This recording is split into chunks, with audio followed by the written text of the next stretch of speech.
नमस्कार, public news देख रहे हैं आप। राहुल गांधी और तेजस्वी यादव की बिहार में वोट अधिकार यात्रा अब चर्चा में है, जिसमें कांग्रेस और आरजेडी गठबंधन के आंतरिक विवाद उजागर हुए हैं। पहले ही दिन औरंगाबाद और रफीगंज में स्थानीय विधायकों के खिलाफ विरोध प्रदर्शन शुरू हो गया। औरंगाबाद में कांग्रेस विधायक आनंद शंकर का आरजेडी समर्थकों ने विरोध किया, जो मांग कर रहे थे कि उन्हें आगामी चुनाव में टिकट न दिया जाए।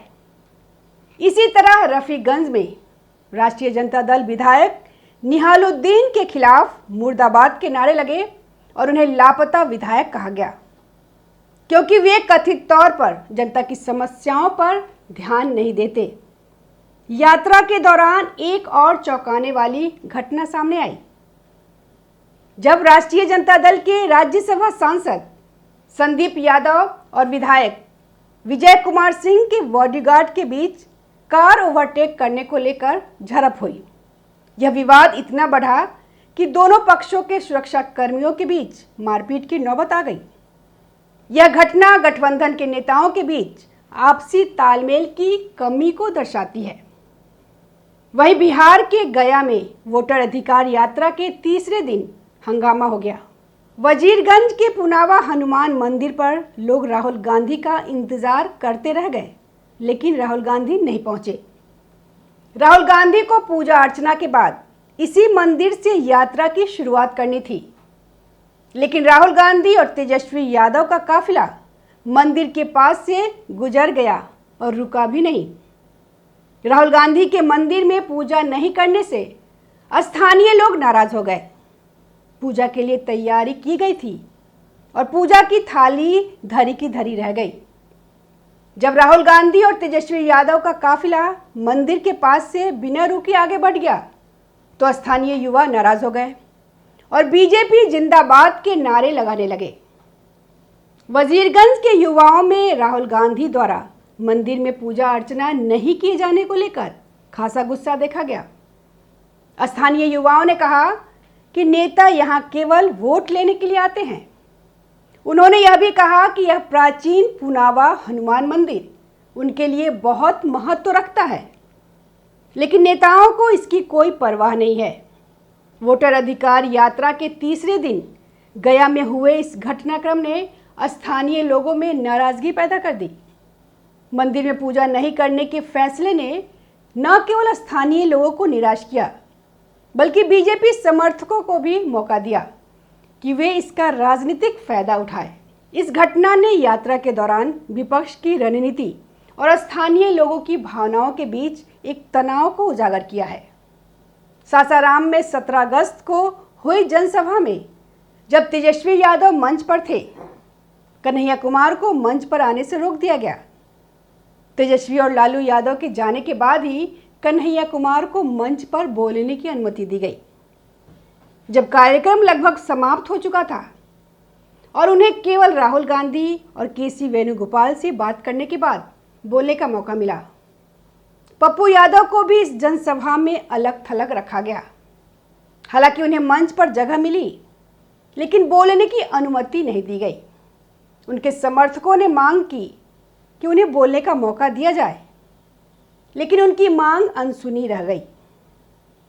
पप्पू यादव ने अपनी नाराजगी जाहिर की और जब उनसे पूछा गया कि क्या वे यात्रा में आगे राहुल गांधी के साथ रहेंगे, तो उन्होंने सवाल टालते हुए केवल इतना कहा कि राहुल गांधी सदी के नेता हैं। राहुल गांधी तेजस्वी यादव से इतने डरे हुए हैं कि वे अपने करीबी नेताओं कन्हैया कुमार और पप्पू यादव को तेजस्वी की मौजूदगी में मंच पर आने की अनुमति नहीं देते।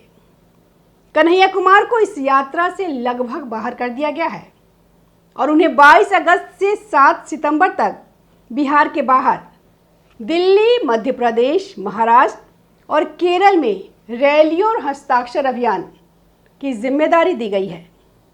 यह कदम सुनिश्चित करता है कि वे तेजस्वी के साथ बिहार में न दिखे। कन्हैया कुमार को राष्ट्रीय जनता दल विशेष रूप से तेजस्वी यादव के लिए खतरा माना जा रहा है, क्योंकि वे एक युवा और आक्रामक नेता है।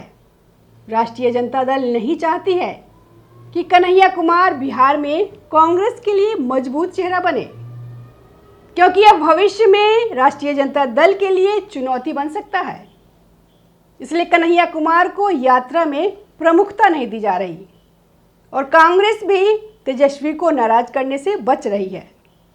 पप्पू यादव जो एक अनुभवी नेता है और जिनका अपना वोट बैंक है, उनकी स्थिति थोड़ी अलग है, लेकिन उन्हें भी गठबंधन में अपेक्षित सम्मान नहीं मिल रहा।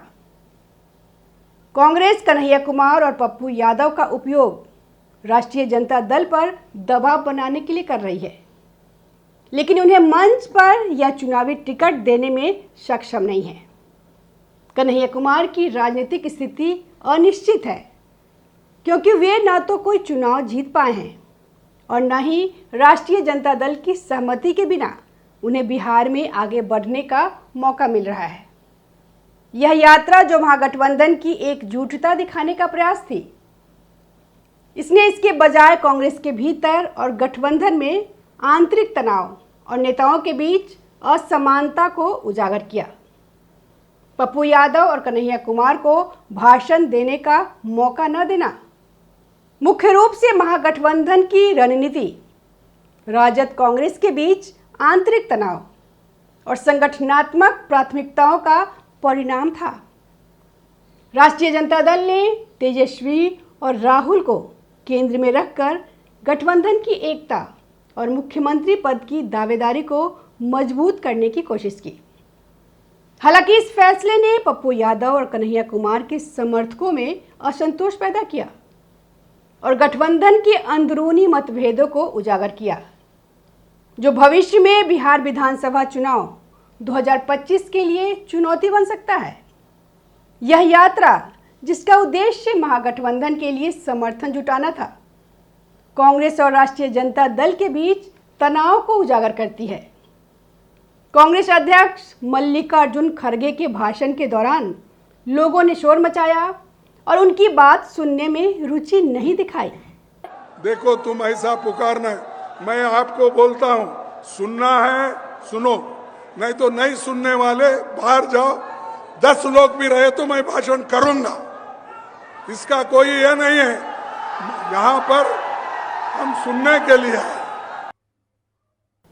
राहुल गांधी की कांग्रेस की स्थिति मजबूत करने की कोशिशें राष्ट्रीय जनता दल की मजबूत संगठनात्मक मौजूदगी के सामने कमजोर पड़ गई। तेजस्वी यादव और लालू यादव के नेतृत्व में राष्ट्रीय जनता दल गठबंधन में अपनी स्थिति मजबूत करने की कोशिश कर रही है। लालू यादव का मंच पर आना राष्ट्रीय जनता दल के प्रभाव को बढ़ाने का प्रयास था। धन्यवाद।